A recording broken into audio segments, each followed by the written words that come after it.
All right, welcome. Today we are going to unravel the very code of suffering itself.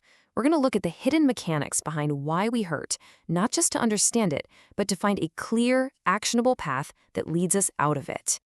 You know what I'm talking about, right?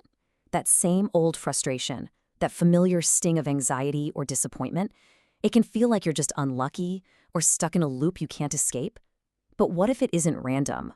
What if it's actually a pattern, a predictable one that we just haven't learned how to see yet?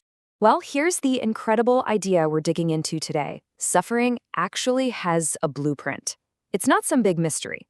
It's a 12-step chain reaction that literally builds our moments of pain, link by link. And here's the best part. Once you see that blueprint, you suddenly have the power to take the whole thing apart. Okay, so let's start with the diagnosis. The Buddha basically pinpointed a core principle at the root of the problem, a concept known as Paṭiccasamuppāda. You might have heard it called Dependent Origination. This is the fundamental law of how things work in this framework. It basically says nothing, and I mean nothing, just pops into existence out of thin air. Everything, whether it's a feeling of joy or a flash of anger, only arises because a specific set of conditions came together first. It's all cause and effect. Simple as that. Because this exists, that comes to be. And here it is. This is the entire 12-step process laid out, the chain reaction moving forward. This is called Anuloma. It all kicks off with step 1, ignorance, a deep-seated misunderstanding of how reality works. That ignorance triggers mental formations, which then give rise to consciousness. And as you can see, this whole thing cascades down through our senses, our feelings, and eventually hardens into craving and clinging. The chain reaction culminates in birth into a new state, which by its very nature leads to aging and death and all the pain that comes with it. And that's really the bottom line here. This isn't just some dusty old philosophy. This 12-link chain is presented as the direct, mechanical blueprint for every single bit of heartache and stress we feel. This is the diagnosis of our condition, laid bare. So a diagnosis is one thing, but what about the cure? Well, this is where it gets really elegant.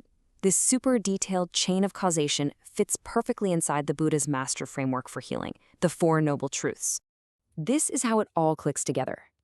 Think of the Four Noble Truths like a doctor's summary chart. Paṭiccasamuppāda, this 12-link chain, is the detailed lab report. It's the nitty-gritty proof for the second noble truth. It shows us exactly how suffering starts. And crucially, it also explains the third noble truth by showing us exactly how it can be stopped. And that brings us to the treatment, which is honestly the most empowering part of this whole thing. Because if suffering is built through a predictable chain of events, then that means it can also be unbuilt by systematically breaking those same links. This is the process in reverse, called Paṭiloma. And it's just this beautiful logical collapse. It's like a reverse domino effect. You take out the first domino, and the rest can't fall. By targeting and getting rid of the root cause, that ignorance at the very beginning, the entire 12-link structure just implodes.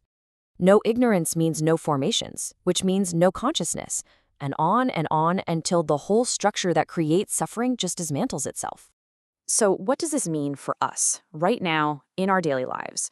Well, while wiping out ignorance completely is the ultimate goal, that's a pretty tall order. But there's a strategic place we can jump in. We can intervene at link number 6, contact. That split second when one of our senses makes contact with the world. By just bringing a little bit of mindful awareness to the very moment our eyes see something or our ears hear a sound, we can hit the brakes on the whole process before feeling and craving even have a chance to get started. Now, as a person starts to practice this, watching and cutting the chain, the healing process isn't just some vague feeling of being better. The texts lay out a really clear progressive path with actual milestones. It's a journey through very defined stages of awakening. This timeline here basically shows that path of healing. At each stage, specific mental chains, what are called fetters, get broken for good. The journey kicks off with the stream enterer, who breaks free from some really fundamental delusions. Then it moves on to the once returner and non-returner, who weaken and then completely eliminate deep-seated stuff like sensual desire and ill will. And finally, you have the Arahant, or worthy one, who cuts the very last fetters and achieves total freedom from that cycle of suffering. It's a systematic journey to liberation. So let's zoom all the way in. Let's look at that critical moment, that split second when one of those fetters is actually broken. What is physically happening in the mind? Well, the texts describe it not as one single event, but as a super fast two-part mental process. Okay, check this out. First, the Magga chitta, or the path mind, flashes into being. Think of this as the action. It's the single, powerful moment of insight that does the work. This is the mind that literally cuts the chain. Then, in the very next instant, the phala chitta, or fruit mind, arises. This mind doesn't do anything. It's the result. It simply gets to experience the peace and freedom, that taste of nibbana that comes from the chain having just been cut. It's the swing of the axe, followed immediately by the feeling of the rope snapping, the action, and then the immediate experience of the result. And really, that brings us to the whole point of this. The real power in this 2,500-year-old code isn't just knowing about it. It's seeing how it's running in your own life, right now.